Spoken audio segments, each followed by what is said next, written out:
ओम शांति।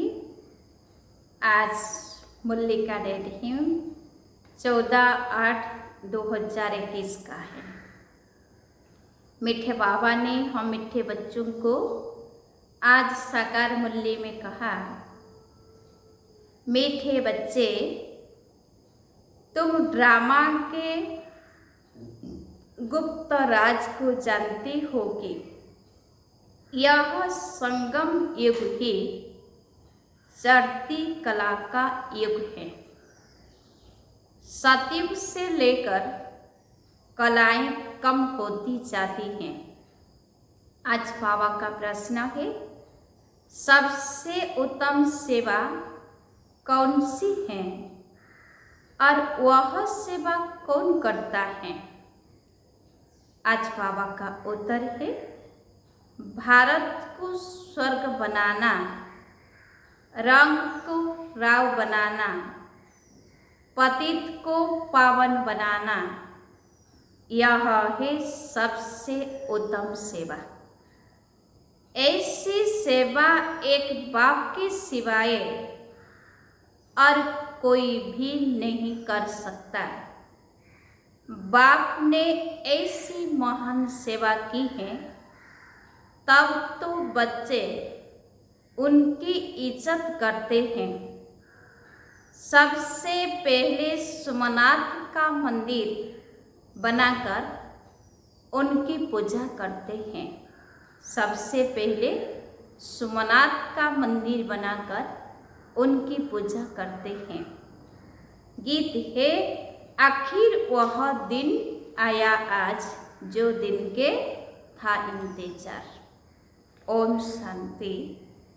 मीठे मीठे रूहानी बच्चों ने यह गीत सुना। जैसे आत्मा गुप्त है और शरीर प्रत्यक्ष है।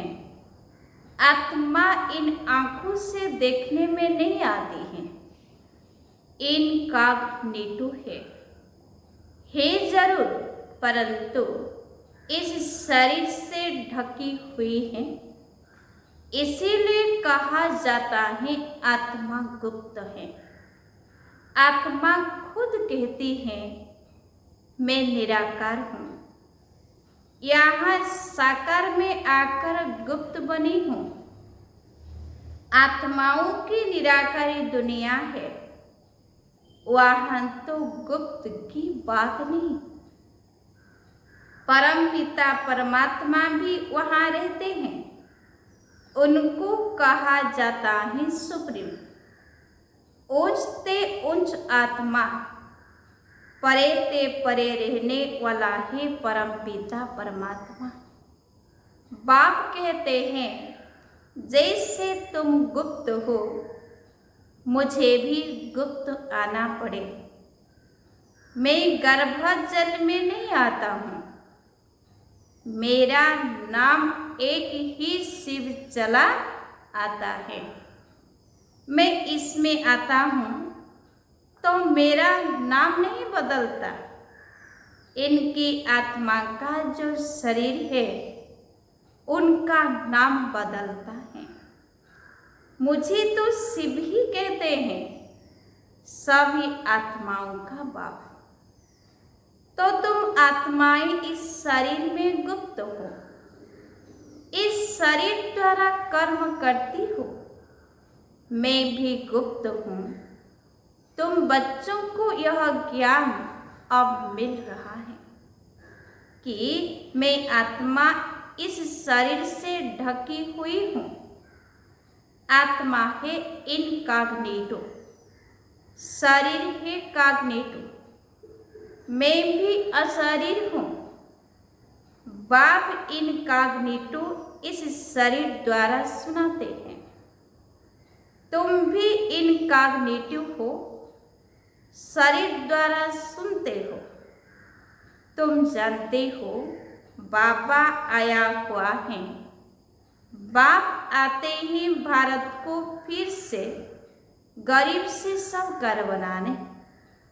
तुम कहेंगे, हमारा भारत गरीब है, सब जानते हैं, परंतु उनको कोई पता ही नहीं कि हमारा भारत साहूकार कब था, कैसे था।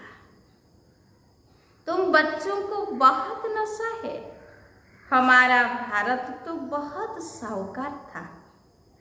दुख की बात नहीं थी। सतयुग में दूसरा कोई धर्म नहीं था। एक ही देवी देवता धर्म था। यह किसी को पता नहीं। यह जो वर्ल्ड की हिस्ट्री ज्योग्राफी है, यह कोई नहीं जानते हैं। अभी तुम अच्छी रीति समझते हो। हमारा भारत बहुत साहूकार था, अभी बहुत गरीब है। अब फिर बाप आए हैं साहूकार बनाने। भारत सतयुग में बहुत साहूकार था, जबकि देवी देवताओं का राज्य था। फिर राज्य कहाँ चला गया, यह कोई नहीं जानते हैं। ऋषि मुनि आदि भी कहते, हम रचता और रचना को नहीं जानते हैं। बाप कहते हैं, सतयुग में इन देवी देवताओं को रचता रचना का ज्ञान नहीं था। आदि मध्य अंत को नहीं जानते। अगर उन्हों को यह ज्ञान हो कि हम सीढ़ी उतरते रसातल में जाएंगे, तो बादशाही का सुख भी न रहे, चिंता लग जाए। अभी तुमको चिंता लगी हुई है कि हम तमो प्रधान से सतो प्रधान कैसे बने। हम आत्माएं जो निराकारी दुनिया में रहती थी, वहां से फिर कैसे सुखधाम में आई, यह भी ज्ञान है। हम अभी चढ़ती कला में हैं। यह 84 जन्मों की सीढ़ी है। इसके बीच में क्या होता है, यह भी तुम जानती हो। सतयुग में सब तो नहीं आएंगे। ड्रामा अनुसार हर एक एक्टर नंबर वार अपने अपने समय पर आकर पाठ बजाएंगे। अभी तुम बच्चे जानते हो गरीब नेबाज किसको कहा जाता है, दुनिया नहीं जानती। गीत में भी सुना, आखिर वह दिन आया आज, जो दिन के था इंतजार। यह सब है भक्ति। भगवान कब आकर हम भक्तों को इस भक्ति मार्ग से छुड़ाए सदगति में ले जाते हैं, यह भी समझा है। राम राज्य रावण राज्य किस चीज का नाम है, यह भी कोई मनुष्य नहीं जानते। अभी तुम बच्चे समझते हो बाबा फिर से आ गया है इस शरीर में। शिव जयंती भी मनाते हैं तो शिव जरूर आते हैं। ऐसे भी नहीं कहते मैं कृष्णा के तन में आता हूँ। नहीं, बाप कहते हैं कृष्णा की आत्मा ने 84 जन्म लिए हैं। जो पहले नंबर में था वह अब अंत में है। तत्व मैं तो आता ही हूँ साधारण तन में। तुमको आकर बतलाता हूँ, तुम कैसे 84 जन्म भोगते हो। इस समय देवता धर्म का तो एक भी अपने को समझते नहीं है, क्योंकि सत्य को बहुत दूर ले गए हैं। कल्प की आयु लाखों बरस लिख दी है। वास्तव में ड्रामा की हिस्ट्री तो बहुत छोटी है। इसमें कोई धर्म की 500 वर्ष की, कोई की 2500 वर्ष की हिस्ट्री है। तुम्हारी हिस्ट्री है 5000 वर्ष की। देवता धर्म वाले ही स्वर्ग में आएंगे और धर्म में आते ही बाद में है। देवता धर्म वाले ही और धर्मों में कन्वर्ट हो गए हैं। ड्रामा अनुसार फिर भी ऐसे ही कन्वर्ट हो जाएंगे, फिर अपने अपने धर्मों में लौट कर आएंगे। बाप समझाते हैं, बच्चे तुम तो विश्व के मालिक थे, तुम अभी समझती हो बाबा स्वर्ग की स्थापना करने वाला है, तो हम क्यों नहीं स्वर्ग में होंगे। बाप से हम वर्षा जरूर लेंगे। तो इससे सिद्ध होता है कि यह हमारे धर्म का है, जो नहीं होगा वह आएंगे ही नहीं। कहेंगे पराये धर्म में क्या जाए। तुम बच्चे जानती हो, सतयुग नई दुनिया में देवताओं का बहुत सुख थे, है ना। बाबा ने क्या कहा, सतयुग नई दुनिया में देवताओं को बहुत सुख थे, सोने के महल थे। सोमनाथ के मंदिर में कितना सोना था, ऐसा कोई दूसरा मंदिर होता ही नहीं। उसमें बहुत ही हीरे जवाहरात थे। बौद्ध आदि के कोई हीरे जवाहरों के महल नहीं होंगे। तुम बच्चों को जिस बाप ने इतना ऊंचा बनाया है, उनकी तुमने कितनी इज्जत रखी है। जो अच्छा कर्म करके जाते हैं उनकी इज्जत रखी जाती है। अभी तुम जानती हो, सबसे अच्छे कर्म पतित पावन बाप ही करके जाते हैं। तुम्हारी आत्मा कहती है, सबसे से उत्तम सेवा बेहद का बाप आकर करते हैं। हमको रंग से राव, बेगर से प्रिंस बना देते हैं।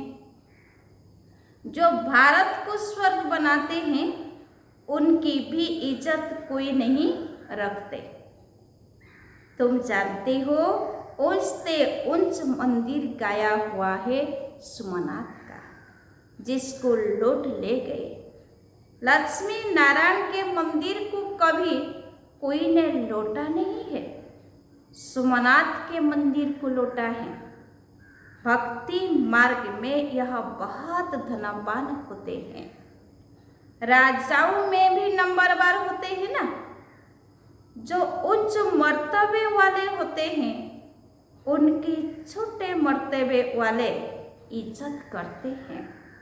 दरबार में भी नंबरवार बैठते हैं। बाबा तो अनुभवी है ना।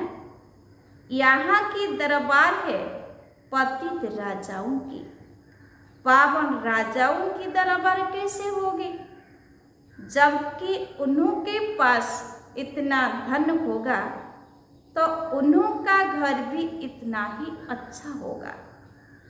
अभी तुम जानती हो, बाबा हमको पढ़ा रहे हैं, स्वर्ग की स्थापना करा रहे हैं।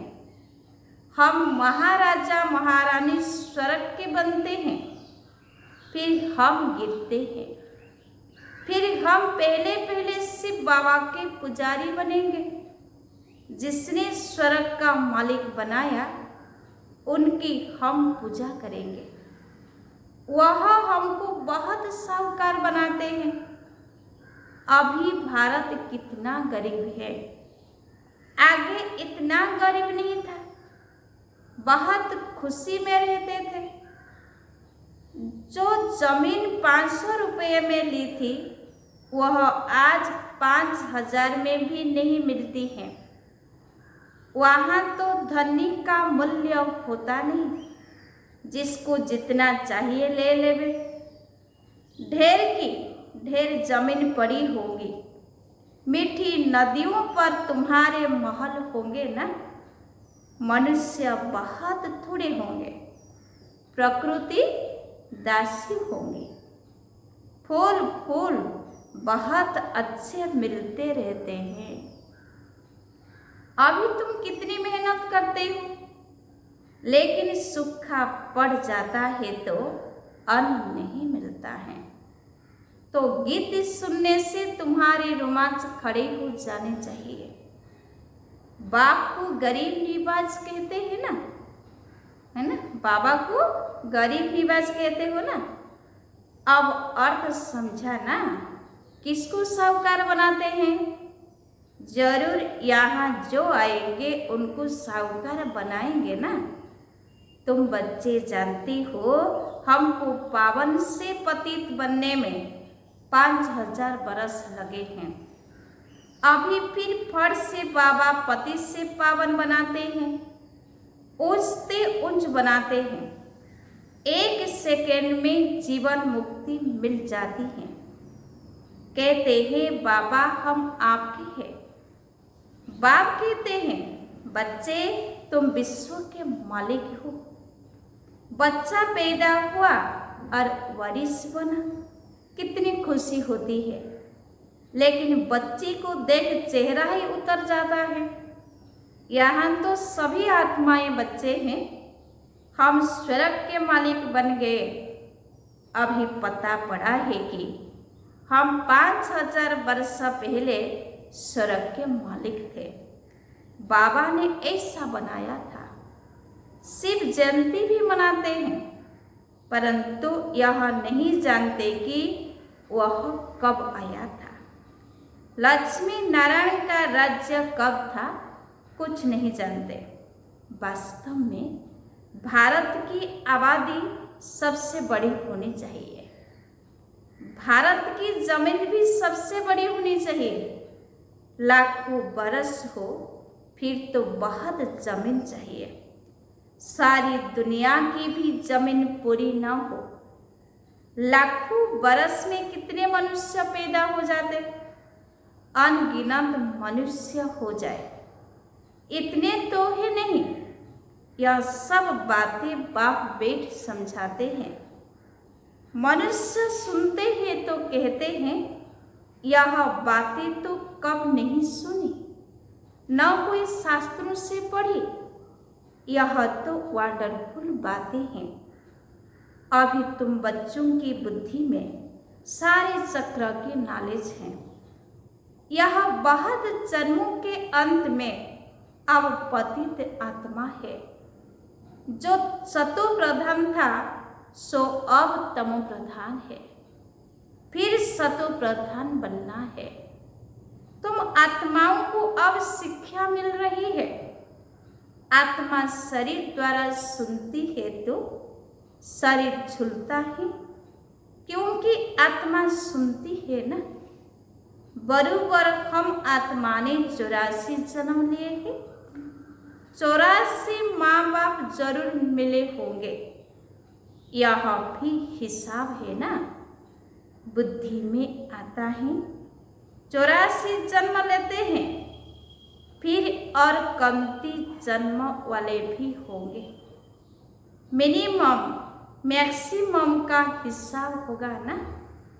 बाप बेट समझाते हैं शास्त्रों में क्या क्या लिख दिया है। तुम्हारे लिए तो फिर भी 84 जन्म कहते हैं। मेरे लिए तो अनगिनत बेशुमार जन्म कह दिया है। कण कण में बस जिधर देखता हूँ तो ही तो कृष्ण ही कृष्ण है। मथुरा वृंदावन में कहते हैं कृष्ण सर्वव्यापी है। कृष्ण सर्वव्यापी है। राधे पंथ वाले फिर कहेंगे राधे ही राधे है। कहेंगे हम राधा स्वामी है। कृष्ण स्वामी और है, वह राधे को मानते हैं। जिधर देखता हूँ राधे ही राधे हैं। तुम भी राधे, हम भी राधे। अब बाप बेट समझाते हैं बरूबर में गरीब निवाज हो ना। भारत ही सबसे साहूकार था, अभी सबसे गरीब बना है। इसीलिए मुझे भारत में ही आना पड़े। यह बना बनाया ड्रामा है, इसमें जरा भी फर्क नहीं हो सकता। यह ह्यूज ड्रामा है। ड्रामा जो शूट हुआ वह हूबहू रिपीट होगा। ड्रामा का भी पता होना चाहिए। ड्रामा माना ड्रामा, वह होता है हद का ड्रामा, यह है बेहद का ड्रामा। इसके आदि मध्य अंत को कोई नहीं जानते, तो गरीब निवाज निराकार भगवान को ही मानेंगे, कृष्ण को नहीं मानेंगे। कृष्ण तो धनवान सत्यु का प्रिंस बनता है, भगवान को तो अपना शरीर ही नहीं, वह आकर तुम बच्चों को धनवान बनाते हैं, तुमको राज्यों की शिक्षा देते हैं, वह भी पढ़ाई से बैरिस्टर आदि बनते हैं, फिर कमाई करते हैं। बाप भी तुमको अभी पढ़ाते हैं, तुम भविष्य में नर से नारायण बनते हो, तुम्हारा जन्म तो होगा ना। ऐसे तो नहीं स्वर्ग कोई समुद्र से निकल आएगा। कृष्ण ने भी जन्म लिया ना, कंसपुरी आदि तो उस समय थी नहीं। कृष्ण का कितना नाम गाया जाता है, उनके बाप का नाम ही नहीं, उनका बाप कहाँ है। जरूर राजा का बच्चा होगा ना, वहाँ बड़े राजा के घर में जन्म होता है, परंतु वह पतित राजा होने के कारण उनका नाम थोड़े ही होगा। कृष्ण जब है तब थोड़े पतित भी रहते हैं, कृष्ण जब है तब थोड़े पतित भी रहते हैं। जब वह बिल्कुल खलास हो जाते हैं तब वह गद्दी पर बैठते हैं, अपना राज्य ले लेते हैं, तभी उनका संबंध शुरू होता है। लक्ष्मी नारायण से संबंध शुरू होता है। तुम पूरा हिसाब लिखती हो, इनका राज्य इतना समय, फिर इनका इतना समय, तो मनुष्य समझेंगे यह तो कल्प की आयु बड़ी हो ही नहीं सकती। 5000 बरस का पूरा हिसाब है ना। अच्छा, मीठे मीठे सिकिल थे बच्चों प्रति माता पिता बाप दादा का याद प्यार और गुड मॉर्निंग। रूहानी बाप की रूहानी बच्चों को नमस्ते। हम रूहानी बच्चों की रूहानी बाप दादा को याद प्यार और गुड मॉर्निंग, नमस्ते नमस्ते नमस्ते। धारणा के लिए मुख्य सार पॉइंट नंबर 1, रचयिता और रचना का ज्ञान बुद्धि में रख, सत्व प्रधान बनने का पुरुषार्थ करना है।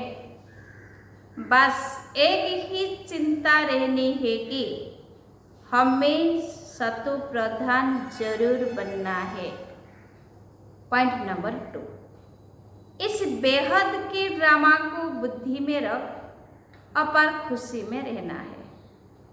बाप सम्मान इज्जत पाने के लिए पतितों को पावन बनाने की सेवा करनी है।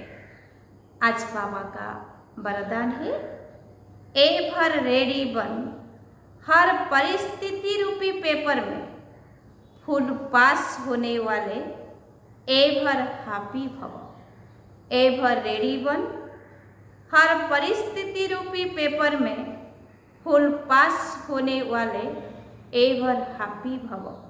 डिटेल्स है, जो एवर रेडी हैं उन्हों का प्रैक्टिकल स्वरूप एवर हैप्पी होगा। कोई भी परिस्थिति रूपी पेपर व प्राकृतिक आपदा द्वारा आया हुआ पेपर व कोई भी शारीरिक कर्म भोग रूपी पेपर आ जाए, इन सब प्रकार के पेपर्स में फुल पास होने वाले को ही एवर रेडी कहेंगे।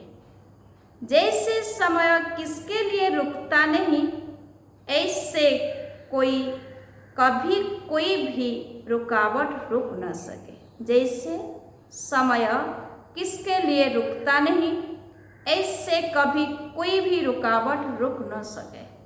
माया के सूक्ष्म व स्थूल विघ्न एक सेकेंड में समाप्त हो जाए तब एवर हैप्पी रह सकेंगे।